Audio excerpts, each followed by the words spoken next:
fourth and final performance estimation strategy is the weight sharing one-shot models, guys. This was proposed by these guys very recently, and actually these guys are the guys who have written the previous paper, this approximate network morphism paper, and actually these guys are the guys who have written a survey on this. So let me just go to that slide. Neural architecture search. Yes, this survey also was written by these guys. So these guys from Germany, they are working on this neural architecture search in very detail, and they have just done very nice studies on it. I strongly recommend you guys to follow these authors' papers, because they've got the best papers of this stuff. Anyways, so they are working for Bosch, by the way. Recently, the companies, the most, the pioneering jobs, the best papers are provided by Google or Bosch or some Chinese company you remember for ShuffleNet unit from the previous week.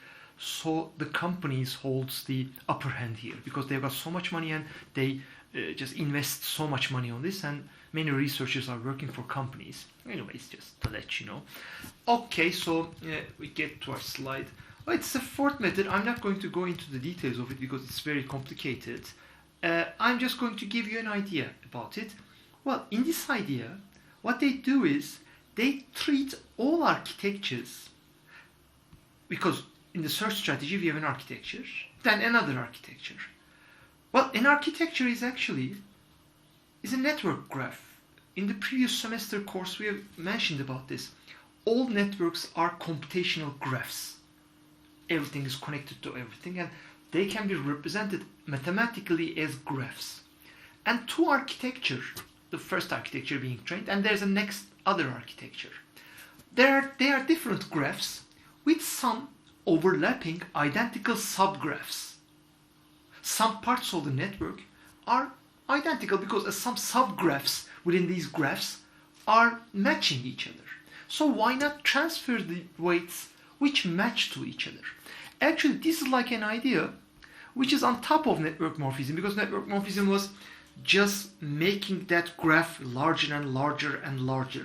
But this time, instead of making the graph larger, we find the parts of the graph, subgraphs within the graph, which are identical, and check which one is better and use it. So first, these guys train the network with this one, and in this, this is a subgraph of this graph. And they realize that this one is the important graph here, because they've got the most best actuations when we feed data to them, and they use this architecture.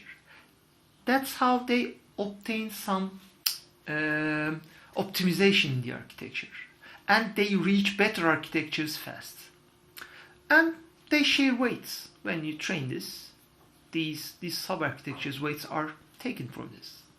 So this is a more structured way of network morphism, because as you can see, these guys actually found just after this Wei et al. Proposed the network morphism idea, network morphism by Wei et al. Then these Elscan guys employed the approximate network morphism. Then they carry this idea further to this subgraph sharing, weight sharing idea, and they've got this paper. So it is like still weight sharing, but in a more structural manner. So very good, guys. This was a nice, I think, introduction to neural architecture search. After seeing these slides and reading some of the papers that I've just introduced to you in these slides, you now have an idea about what neural architectural search is.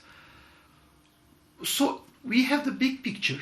Let's remember the big picture. In the big picture, the best one up to now for classification networks was the neural architecture search.